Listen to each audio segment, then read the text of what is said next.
माझी सगळ्या लोकांना विनंती आहे, माननीय छगनरावजी भुजबळ असतील, पंकजाताई मुंडे असतील, दत्तामामा भरणे असतील, जयकुमार गोरे असतील, आमचे गोपीचंद पडळकर असतील, आमचे चंद्रशेखर बावनकुळे असतील, तुम्ही जर ओबीसीच्या बाजूने नाही उभं राहिला तर या महाराष्ट्रामध्ये इथून पुढच्या काला असं ना तसं आता संपलेलंच आहे ओबीसीचं आरक्षण. मी खूप जबाबदारीने बोलतोय. महाराष्ट्रामधल्या ओबीसींचं आरक्षण संपलेलं आहे. कारण या ओबीसीमध्ये माझ्या महाराष्ट्रामधला लीड करणारा, गावगाडा चालवणारा, व्यवस्था चालवणारा, गेल्या 400-500 वर्षापासून महाराष्ट्राची रणनीती ठरवणारा, उपजाऊ जमिनीची धारणा करणारा, महाराष्ट्राच्या मुख्यमंत्री पदापासून कारखान्यांपासून वेगवेगळ्या डीसीसी बँकांपर्यंत या महाराष्ट्राच्या निर्णय प्रक्रियेमध्ये प्रमुख असणारा मराठा समाज जर ओबीसीमध्ये इन्क्लूड झाला तर गावगाड्यातल्या बलुत्यांनी, आलुत्यांनी, भटक्या विमुक्त जाती जमातींनी कुठं जायचं हा जर प्रश्न या ओबीसीच्या नेत्यांना विचारता येत नसेल तर तुम्ही महाराष्ट्राच्या विधानसभेमध्ये जाण्याचा नैतिक अधिकार, कारण तुम्ही ओबीसीच्या मतावर निवडून आलेले आहात. भरणे मामा असोत की बावनकुळे असोत, पडळकर असोत की जयकुमार गोरे असोत, तुम्ही कुणाच्या विरोधामध्ये निवडून गेलात आणि तुम्हाला मतं दिली कुणी याची थोडी जर चाड असेल तर तुम्ही हा प्रश्न या महाराष्ट्राच्या मुख्यमंत्र्यांना विचारला पाहिजे.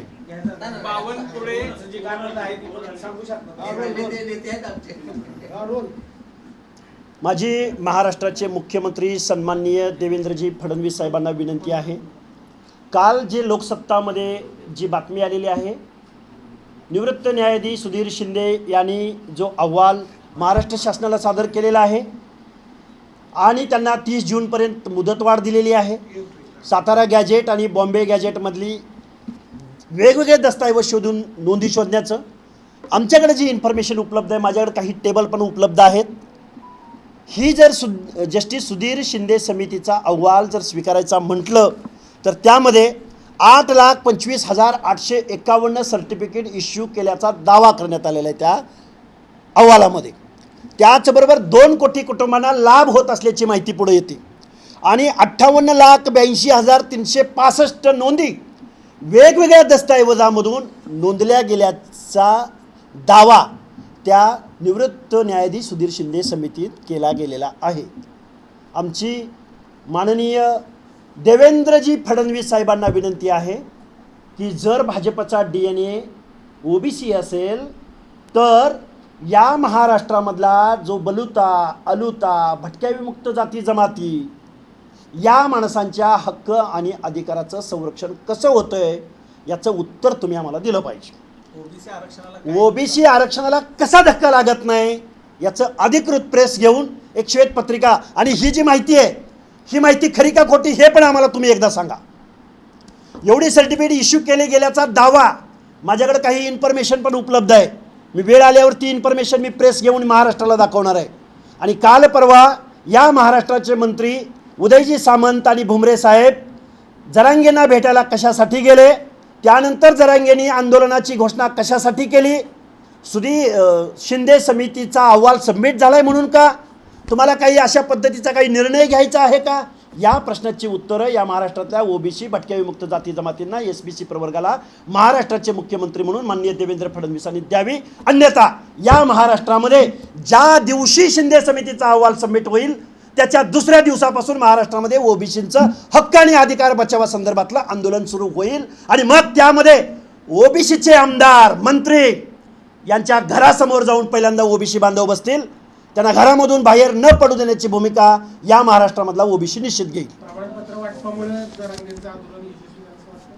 तो आता शासनाने निष्कर्ष काढावा, कारण सुधीर शिंदे समितीचा अहवाल स्वीकारला तर अजून थोडे दिवस आहेत ना अजून, आणि मग यशस्वी झाले असं म्हटलं तर त्यांनी आंदोलन कशासाठी पुकारले, जर यशस्वी झालं नसेल म्हणूनच आहे ना. त्यामुळं जी माहिती आमच्यासमोर येते आणि या सुधीर शिंदे समितीचा लीगल ॲस्पेक्ट, घटनात्मक ॲस्पेक्ट काय याचं सुद्धा उत्तर आम्हाला या महाराष्ट्राला मिळालं पाहिजे. कारण अधिकृत शासनाची भूमिका अजून पुढं आलेली नाही म्हणून विनंती करतो.